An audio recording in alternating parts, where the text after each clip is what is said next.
What's going on, guys? This is Apple Fox channel here, and let me put the brightness down just a little bit so you can see properly on the phone, and we can start with this video right now. So as you can see from the title, this video is going to be about this iPhone X. And here I'll be talking about the things that you should know before you go ahead and purchase this device. I mean, I don't want to say that you don't have to purchase or it is a bad idea to do it. It is definitely a good idea, but there are some things that you need to know about it before you go ahead and do it. So let's get started right now. The reason why I'm making this video at first place is because in the past when I was deciding between some devices that I wanted to get, I wanted to see from the real experience of the people that actually use this device if it's a good idea or not to do it or to buy this device. So I went on YouTube and searched for Samsung Galaxy S3, for example. It doesn't really matter because that was the device that I wanted to get, and I wanted to see what are the opinions of the people that use this device, if it's a good idea to buy it or not. So that was really crucial for me, and I know that there are people who do it like this. There are also people who buy every single year a new device, and there are also people that go online, they want to find out everything there is to know about this device they want to get, and this video is basically for those people. The very first thing that I would like to talk about is the Face ID. You know what it is. It is basically a facial recognition, a software or a feature from Apple that is here in order to replace the old Touch ID because of the missing home button. But I have to say that it's gonna change the way you use your phone. Of course in a good way, but also in a slightly bad way, because you will treat the unlocking process a lot differently. In my opinion, I think that the Touch ID was actually a lot more comfortable than using Face ID, of course. And also with Face ID there are some slight disadvantages. For example, you can only use your own face. You don't have the option to set up the face of your friend, of your mate, of your wife or husband. It does not matter, but you can only set up one face. And with the Touch ID you could use as much as 5 fingerprints. And with the slight trick that I showed you in my video, you can even use more. But I'm not gonna talk about that right here in today's video. Maybe you have also seen a commercial about a Face ID on the iPhone X when the people put the phone on the desk.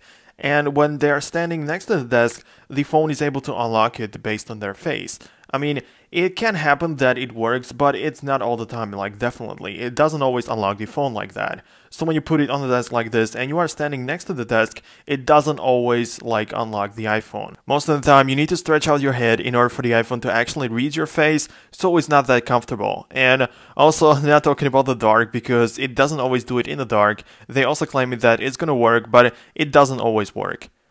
And the Touch ID works all the time because the fingerprint works really well, and if one finger doesn't work for some reason, you can switch to another one. By no means I'm saying that this is a bad feature. I mean, I'm using it every single time because I want to have my iPhone secure, and it is really great, but it's not that comfortable. And also in general, when you're unlocking the device that uses the Touch ID, all you care about is that your finger needs to be on the home button in order for the device to actually read it. And when you are using the iPhone X that uses the Face ID, you need to care about, or you need to pay attention to your face. So the way you unlock the iPhone is different, meaning you always have to tilt your hand. You have to position it in order for the iPhone to read it. And that is the main difference that you should know before you go ahead and purchase this device. If you think about buying this device, you probably know that there is no home button right here, and pretty much no home button at all. In order to get out of any open applications, you need to use this like bar at the bottom of the display, which actually replaces the home button, and when you swipe up you get to the home screen, but you probably know about it already.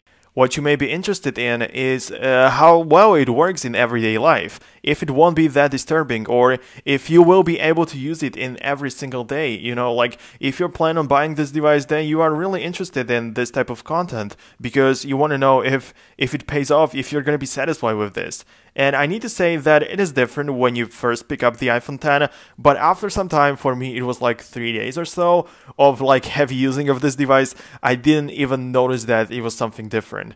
Of course, when I came back to the old iPhone, or when I grabbed the old iPad which uses the home button, I was already used to using this like bar at the bottom instead of the home button, but it is definitely not a problem for me.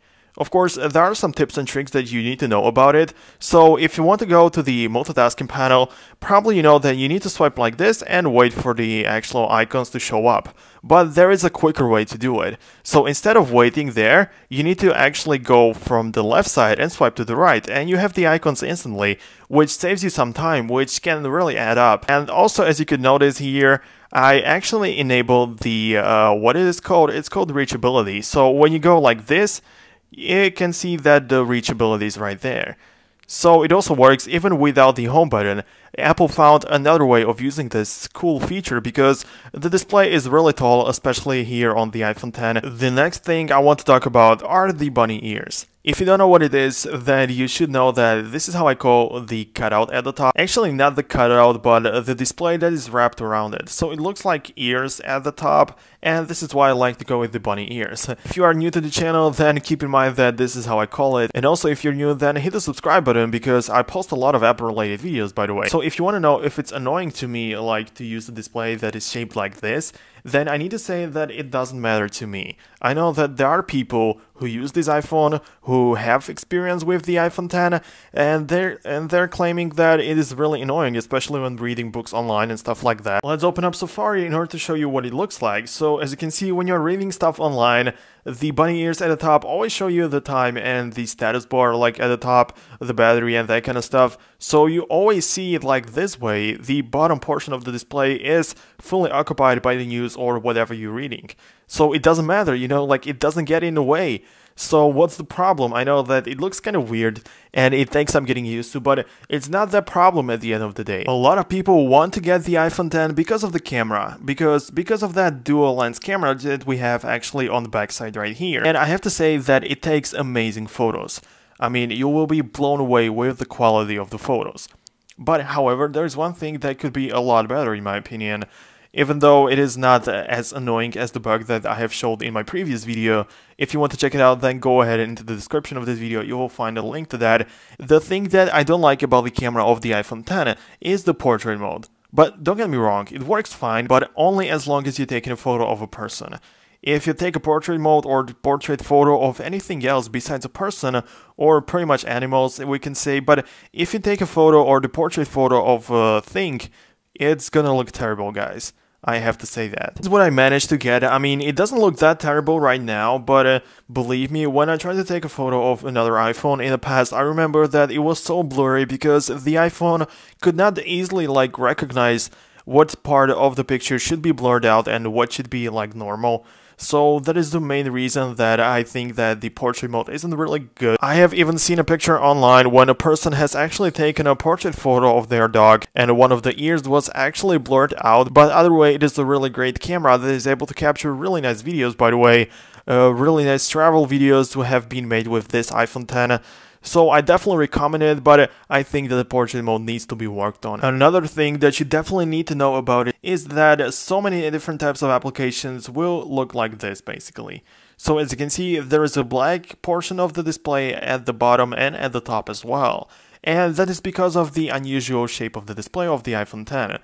And the developer of this application was not able to release a new version that would fit the screen of the iPhone X, but it is definitely temporary. Of course, if the developer decides to replace it with a new app, with a new version, but it should not be like this all the time, definitely. And the final thing that I want to say about the iPhone X is that it is an iPhone. Of course, like, this is one of the most obvious things that I could say about it, but if you expect it to be any different than the older iPhones like the iPhone 7 or 6s, don't expect it to be any different, because it's a device from Apple and it works the very same way as they used to in the past.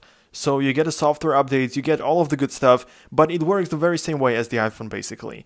So if you are switching from Android or Windows Phone or whatever, don't expect it to be any different just because it is the iPhone X. It is still iPhone. And this would probably be the end of today's video, guys. And I just want to say thank you so much for watching. Please let me know what you think about this type of video and if I should do it about the other devices, like for example the iPhone 7 and the iPad, because I think it is a good idea to do a video like this, but please let me know what you think about it at first place. And if you want to see more videos about iPhones, Apple Watches, iPads, and Apple in general, then definitely smash the subscribe button. Have a nice day and see you in the next video.